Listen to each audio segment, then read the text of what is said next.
اس ایک آیت کریمہ میں حضور کی کئی شانیں بیان فرمائی گئی ہیں۔ یا ایہا النبی انا ارسلناک شاہدا و مبشرا و نذیرا وداعیا الی اللہ باذنہ و سراجا منیرا۔ لفظ نبی کا ترجمہ امام قسطلانی علیہ رحمہ یہاں لکھتے ہیں کہ النبوۃ ہی الاطلاع علی الغیب۔ نبوت کیا ہے؟ یہ اطلاع علی الغیب سے ہے، تو پھر نبی وہ ہوتا ہے جو غیب کی خبریں دینے والا ہو۔ وما کان اللہ لیطلعکم علی الغیب ولکن اللہ یجتبی من رسلہ من یشاء۔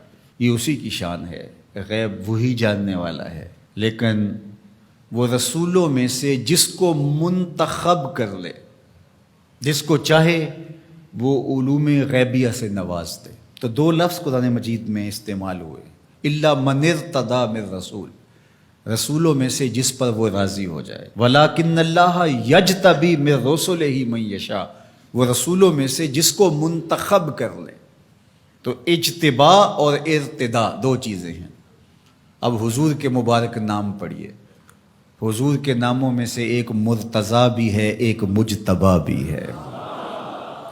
تو مطلب کیا ہوا کہ وہ غیب کا جاننے والا، وہ عالم الغیب نہیں، غیب کے خزانے کسی کو دیتا، لیکن جب دینے پہ آئے تو مجتبیٰ کو دیتا ہے، مرتضیٰ کو دیتا ہے۔ اور پھر یہ اتنی شانوں کے مالک ہیں، جہاں ضرورت پڑے پھر بخل سے کام نہیں لیتے۔ وما ہوا علی الغیب بدنین، یہ غیب کے معاملے میں بخل سے کام نہیں لیتے، جہاں ضرورت ہوتی ہے وہاں بیان کرتے۔ سیدنا عمر بن خطاب رضی اللہ تعالیٰ عنہ فرماتے ہیں، قام فینا رسول اللہ صلی اللہ علیہ وسلم فاخبرنا عن بدء الخلق حتی دخل اہل الجنت منازلہم واہل النار منازلہم، حافظ ذالک من حافظہ و نسیہ من نسیہ۔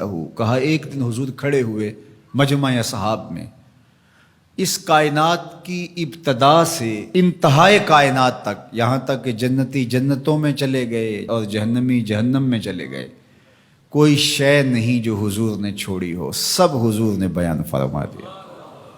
اب ایک سوال پیدا ہوتا ہے، تھوڑے سے عرصے میں اتنا کچھ کیسے بیان کر دیا؟ تو یہ حضور کی شان بلاغت تھی، اور بطور معجزہ حضور علیہ السلام کو یہ شان دی گئی تھی۔ تو فرمایا یا ایہا النبی، اے غیب کی خبریں دینے والے، انا ارسلناک، آپ کو ہم نے بھیجا ہے، آپ کو ہم نے بھیجا ہے۔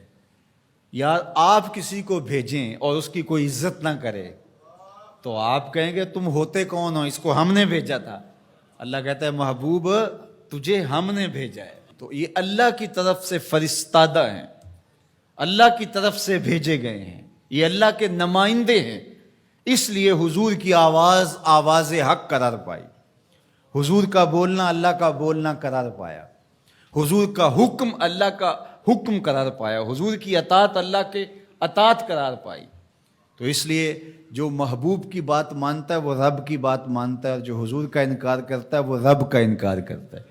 کوئی ساری زندگی لا الہ الا اللہ پڑھتا رہے اور محمد رسول اللہ نہ پڑھے، رب اس کے لا الہ الا اللہ پڑھنے کو اس کے منہ پہ مارے گا اگر میرے رسول کو نہیں مانتا، اس کو میں نے بھیجا ہے۔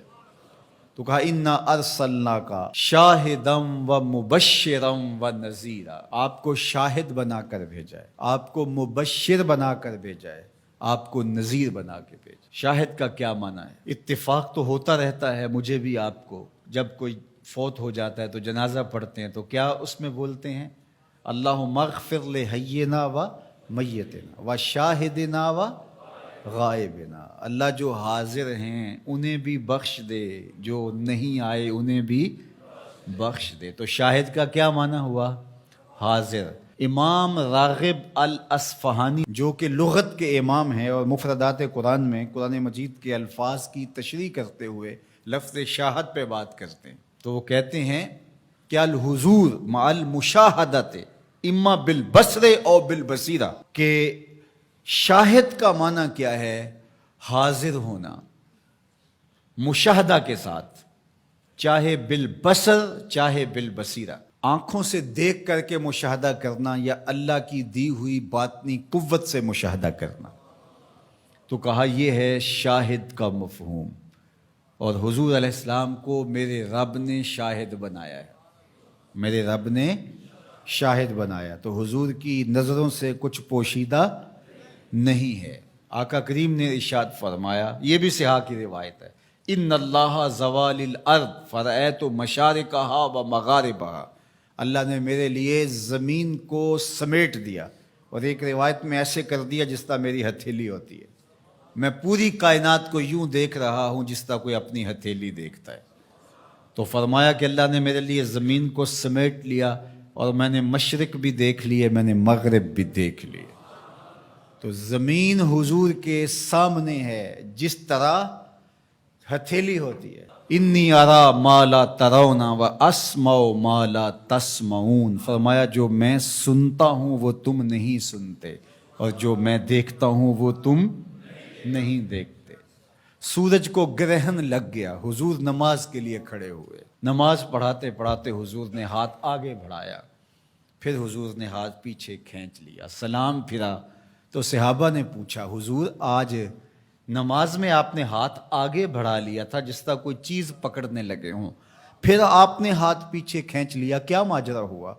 فرمایا جنت میں کھجوروں کا ایک خوشہ لٹک رہا تھا، میں نے سوچا تمہارے لیے توڑ لوں، اور اگر میں توڑ لیتا تم قیامت تک کھاتے رہتے، ختم نہ ہوتا، پھر میں نے نہیں توڑا، میں نے کہا چلو کل قیامت کو ہی صحیح۔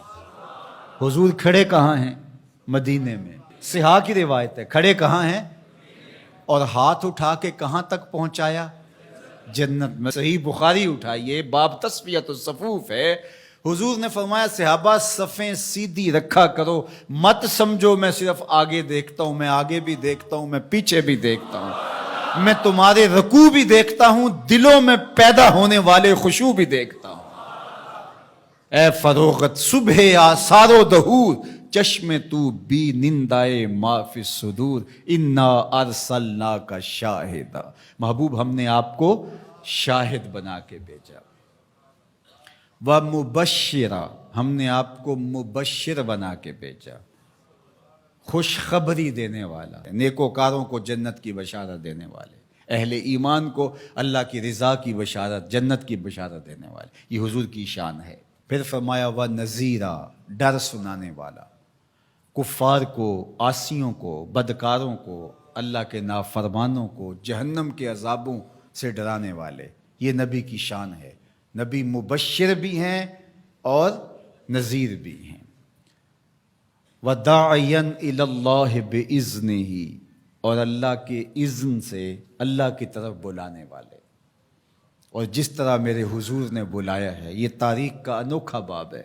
وَسِرَاجًا مُنِيرًا، روشن آفتاب بنا کر کے جس کے جلووں سے ظلمتیں دور ہو گئیں۔ حضور حصی اعتبار سے بھی سراج منیر ہیں، اور معنوی اعتبار سے بھی سراج منیر ہیں۔ معنوی اعتبار سے اس طرح کہ ظلم، شرک، کفر کے اندھیرے حضور کے آنے سے مٹ گئے، ناانصافیاں ختم ہوئیں، اور حصی طور پہ حضور کے مبارک بدن سے نور نکلتا تھا۔ تو ذرا اس آیت کریمہ کو دیکھیے، ایک آیت میں حضور کی عظمتوں کے موتی پروئے ہوئے۔ یا ایھا النبی انا ارسلناک شاہدا و مبشرا و نذیرا و داعیا الی اللہ باذنہ و سراجا منیرا، زیراں زبراں شداں مداں شان ادی وچ آئیاں، عاماں لوکاں رمز نہ کوئی، خاصاں خبراں پائیاں۔